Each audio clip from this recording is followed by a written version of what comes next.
Hola, ¿cómo estás? Espero que estés súper bien. This is Tamara Marie, host of the Learn Spanish con Salsa podcast. Now, before we jump into this episode, I wanted to let you know about a special opportunity that you're definitely going to want to take advantage of, especially if your goal is to become fluent in Spanish.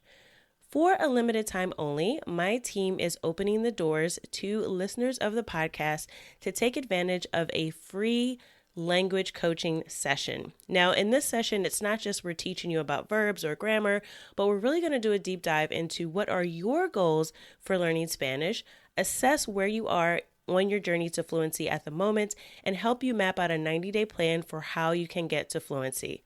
So we are going to help you take your Spanish to the next level, whether you're afraid of speaking Spanish or you just get a little bit nervous when you're talking to native speakers, or maybe you've got some of the basics down, but you really know that you struggle with getting your Spanish to flow and your listening skills aren't up to par. Whatever it is, even if it is a specific grammar issue, we will help you map out how to tackle that.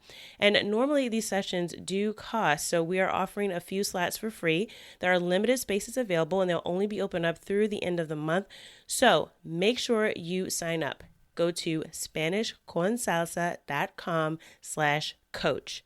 That's SpanishConSalsa.com/coach to book your free language coaching session where we will help you map out a 90-day plan to get to Spanish fluency. Okay, let's get started with the episode. Bienvenidos al episodio 58. Welcome to episode 58 of the Learn Spanish con Salsa podcast. In this episode, we're going to learn Spanish with the lyrics to another one of my favorite songs. We'll learn some new vocabulary and about how reflexive verbs are used in Spanish. Así que vamos a empezar, so let's get started.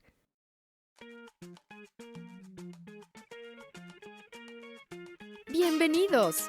Welcome to the Learn Spanish con Salsa podcast, the show for Spanish learners that love music, travel, and culture. Close your grammar textbooks, shut down the language apps, and open your ears to how Spanish is spoken in the real world. Let us show you how to go from beginner to bilingual. Here is your host, certified language coach, Tamara Marie. If you've been listening to the podcast for a while, you probably know that bachata is a genre of Latin music from the Dominican Republic. In this episode, we'll learn about reflexive verbs and some new vocabulary from one of my favorite bachata songs by Joan Soriano. The name of the song is Vowels de Amor, which translates to Vowels of Love. You'll be able to hear the entire song and get the full lyrics and translation on our show notes page at learnspanishconsalsa.com/58.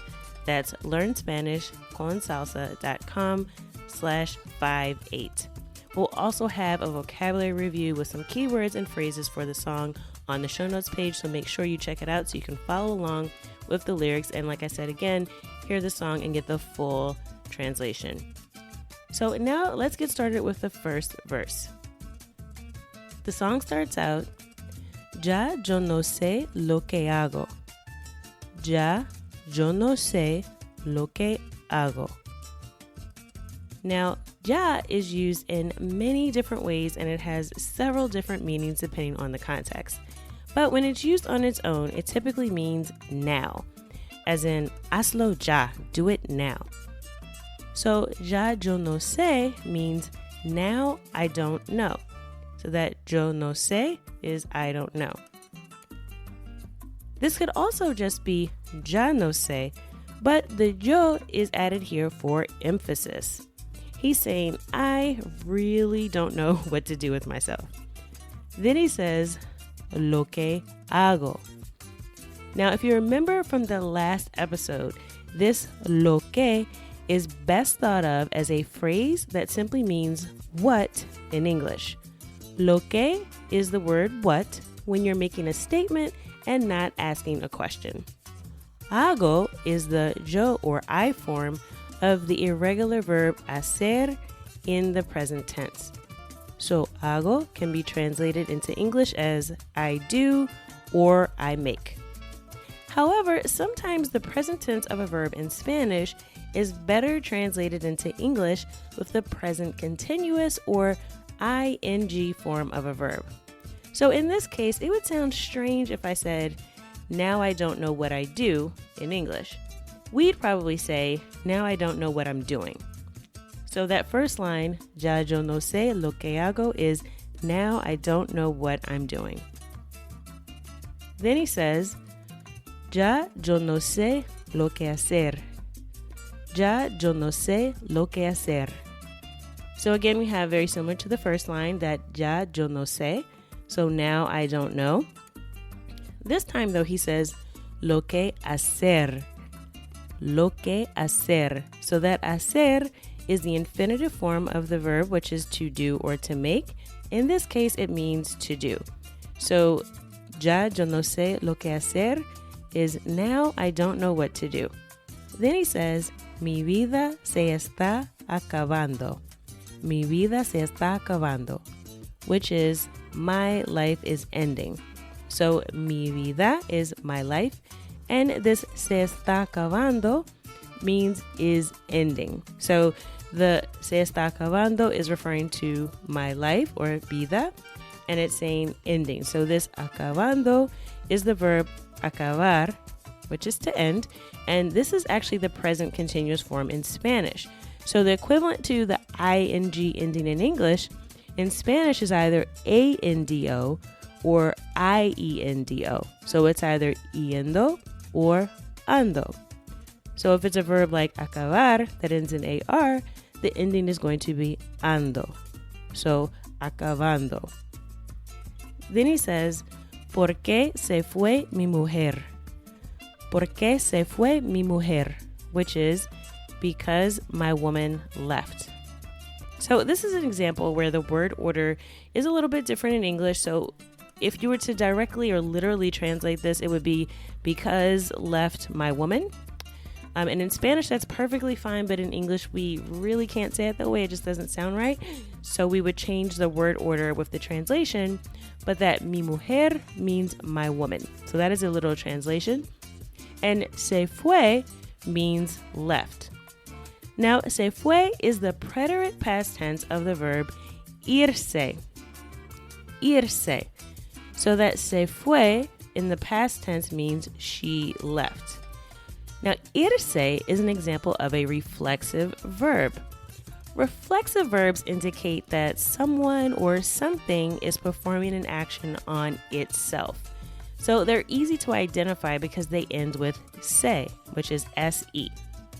So, for example, the verb ir, which means to go, is not a reflexive verb, but irse, which means to leave, is reflexive.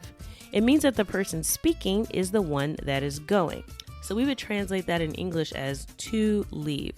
Reflexive verbs are conjugated by placing the se ending at the beginning and conjugating the verb as you normally would. So as a quick refresher for the verb ir, this is an irregular verb. So in the present tense, it's conjugated as yo voy, tú vas, él, ella, usted va, nosotros vamos, ellos, ellas, ustedes van. As a reflexive verb, irse in the present tense would turn to se va, she leaves. So the se goes at the beginning and you use the regular verb conjugation. So now I want you to think about it for a second. How do you think you would say they leave? Se van. Se van. And that's because you are using the form for ellos or ellas to say they. And they leave would be ellos se van, or you could simply say se van because it's understood from the conjugation what you are talking about, okay? So the se changes to me or me when you're speaking about an action that you're doing. So for example, a very common use of irse is me voy, which means I'm leaving. The se changes to te when you're talking directly to someone else about an action they're doing. So if I wanted to ask someone, are you leaving? I could simply say, te vas, te vas. And finally, for the we or nosotros form, we would replace the se with nos. So how would you say we're leaving? Nos vamos. Nos vamos. So we're using the nosotros conjugation of the verb ir, and we're adding the nos in the front to replace se because we're talking about nosotros. So reflexive verbs can be pretty easy once you have this pattern down. A few other examples of reflexive verbs are sentirse. Sentirse, which is to feel. So I could say se siente bien, which means he feels good, or me siento bien, I feel good. Another example of a reflexive verb is levantarse. Levantarse, which means to get up. So if I wanted to say she gets up at 9 a.m., I would say ella se levanta a las 9, or simply se levanta a las 9. So the se goes in front of the conjugation of the verb levantar, and we're using the present tense, so it's simply se levanta. If I wanted to say I get up every morning at 6 a.m., I would say me levanto a las 6 de la mañana. Me levanto a las 6 de la mañana.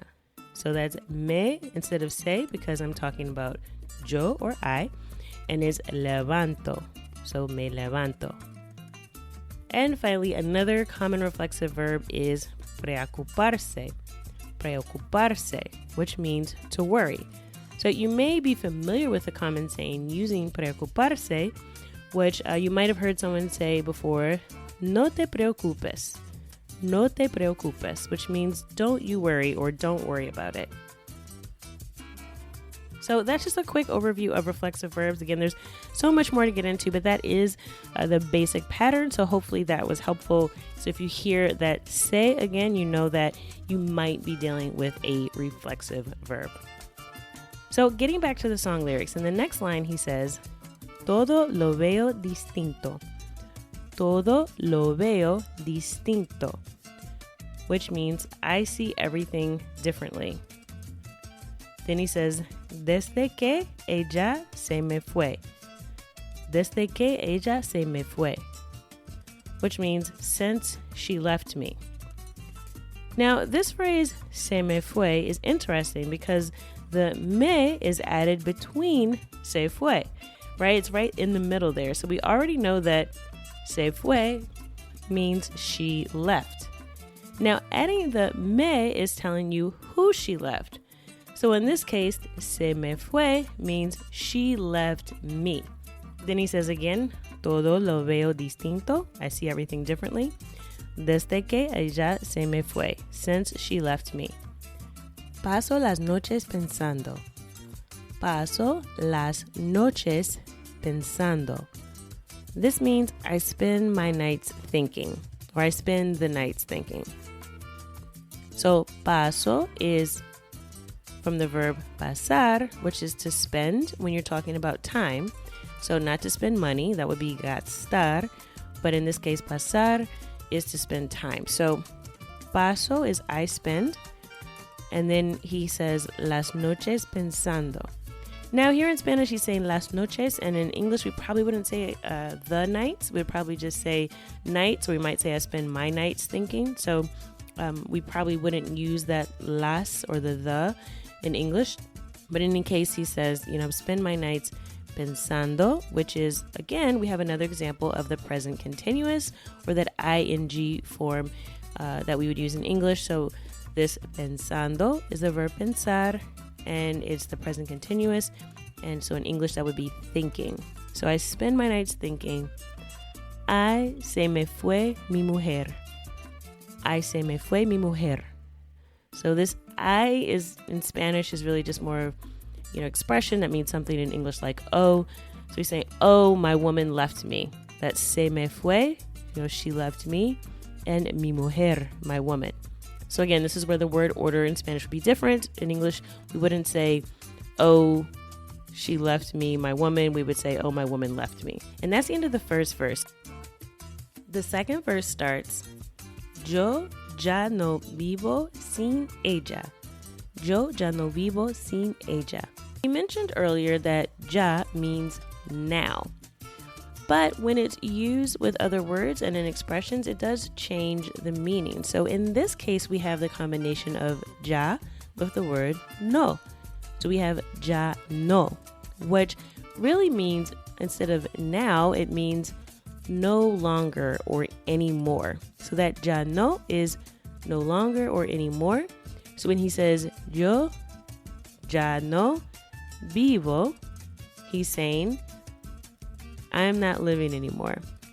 Sin ella. So that sin is without and ella is her. So I'm not living anymore without her. So his life is not fulfilled. He doesn't feel like he's living because she's not around. Then he says, quiero que vuelva otra vez. Quiero que vuelva otra vez. Which means I want her to come back again, or I want her back again. Now, vuelva is from the irregular verb volver, which means to return or to come back. Then he says, hay día y noche sufriendo. Hay día y noche sufriendo. So now we have another present continuous, but we have sufriendo from the verb sufrir. So you can see how, as I mentioned earlier, that ending can be A-N-D-O for the ing in English or I-E-N-D-O when you have an IR verb like sufrir. So, hay día y noche sufriendo, which I'm sure you all know día y noche, which is day and night. So he's saying, oh, I'm suffering day and night. Then he says, ay, yo quiero a mi mujer. Ay, yo quiero a mi mujer. So he's saying, oh, I want my woman. Now, there is another little point I will make here. So he says, a mi mujer. Quiero a mi mujer. So why doesn't he just say, quiero mi mujer, right? So there is this rule in Spanish that anytime you're referring to an action that's happening to a person, you use what's called the personal a. Okay, so if I was to say, I see her, or I see Maria, I would say veo a Maria. I wouldn't say veo Maria. Okay, so to distinguish that something isn't an object and I'm referring to a person, that personal a is placed there. So he's saying quiero a mi mujer. I would say veo a Maria. All right, so that's just something to keep in mind. So when you see that a, it's not really the preposition to, like in other cases, or at. In this case, it's just a grammar rule here in Spanish that anytime the action is being done to a person, we add the a before the subject. All right? So then he says again, todo lo veo distinto, the same line from the first verse. So I see everything differently. Desde que ella se me fue. And he repeats that one more time. I see everything differently since she left me. Todo lo veo distinto, desde que ella se me fue. And he repeats again, hay día y noche sufriendo, oh, suffering day and night. Ay, yo quiero a mi mujer. Oh, I want my woman. And then for the chorus, so the chorus should be pretty simple. He's literally spelling out the word love in Spanish. So he says, A-M-O-R. A-M-O-R.